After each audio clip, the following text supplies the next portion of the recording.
puis tout ce qu'on connaît comme développement technologique. Et dans cette salle en particulier, combien de personnes seront postées pendant la journée lorsque les trains seront en phase commerciale à partir du 1er décembre?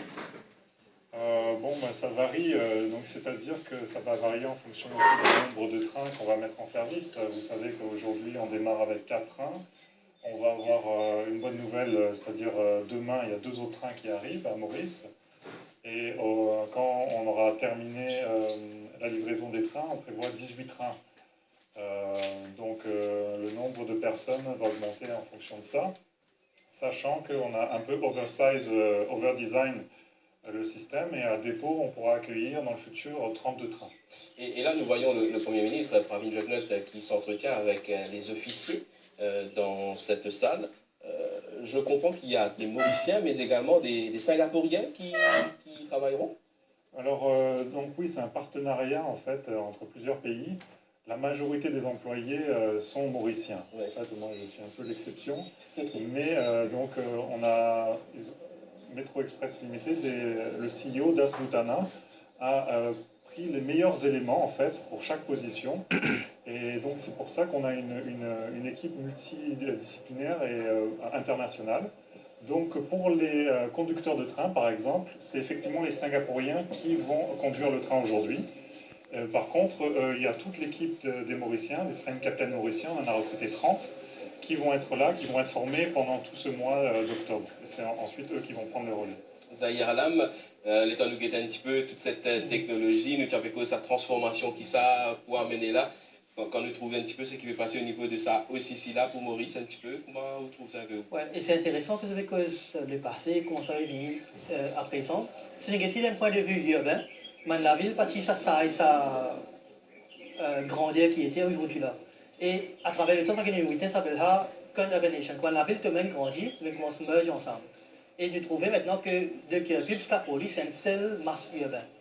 Et à tel point que 40% de la population mauricienne vivent le 8% sur la terre. Et c'est ultra dense. Si on regarde ça dense, c'est la 9e plus dense fabrique dans le monde. Et donc, ce n'est pas innocent que le trajet du métro express est un design pour passer de Kirkby à Poli. Donc, c'est vraiment pratique. Et desservir, c'est 40% de la population mauricienne, c'est coûte. Et un trajet, Bridge and Burren, donc quand nous guettons un petit peu le système de métro qu'ils mettent en place, c'est un tracé, donc à dire qui est respecté pratiquement ce qui tient dans le passé. Là, on pose sur la correction de Antonin. Alors, le tracé de Kirkby, pour lui Kirkby, il suit pratiquement le tracé ancien, sauf qu'à un certain nombre d'endroits où on observait, comme la route du sucre, marché par quoi, la route pour rester, parce que c'était là qui Raïti était avant, mais maintenant, il vous passe un petit peu à côté. Mais le tracé, le Canadien, est pratiquement le même. Et ailleurs, bon, vous pensez pas pareil du nord au sud, mais ça c'est à voir. Voilà, donc vous parliez de formation, Antonin Corantic. Ces officiers qui sont concernés par cette salle de contrôle, la formation a démarré depuis quand et quel type de formation est accordé à ces personnes? Ça a démarré depuis plusieurs mois. Il y a des formations qui sont tenues tous les jours. Et donc ça, c'est tout le travail qu'on ne voit pas, en fait, tout le travail de fourmi. Et c'est là qu'intervient la Singapore Corporation Enterprise, SCI? Tout à fait. Oui. SCI et SMRT, qui est un des leaders mondiaux dans ce savoir-faire.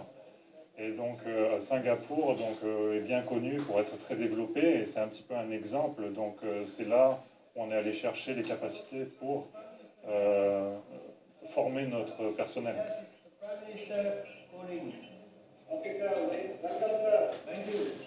I just want to make sure that when I reach there, everything's okay. Yeah? Under control. Yes, under control, everything. Okay. We also under control here at the nerve center. So looking forward to see you later then. Thank you. Thank you. Thank you.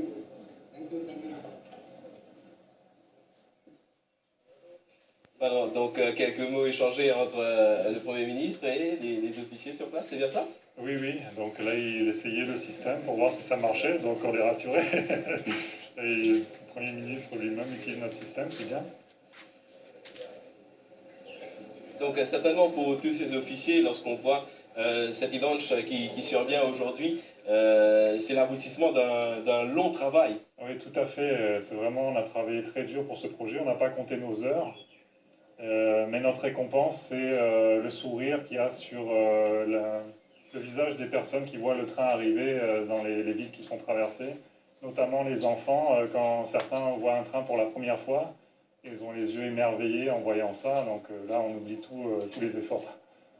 Le visage émerveillé, Bridget Barron, quand nous pécose ça, quand nous pécose technologie, vraiment là, nous allons dire que Maurice Perrante un petit peu le paysage même peut redessiner avec le Express qui nous vient. Ouais, bien sûr. Hein? Alors, maintenant, nous voyageons ce tracé-là, avec tous ces pylônes qui surmontent, avec les rails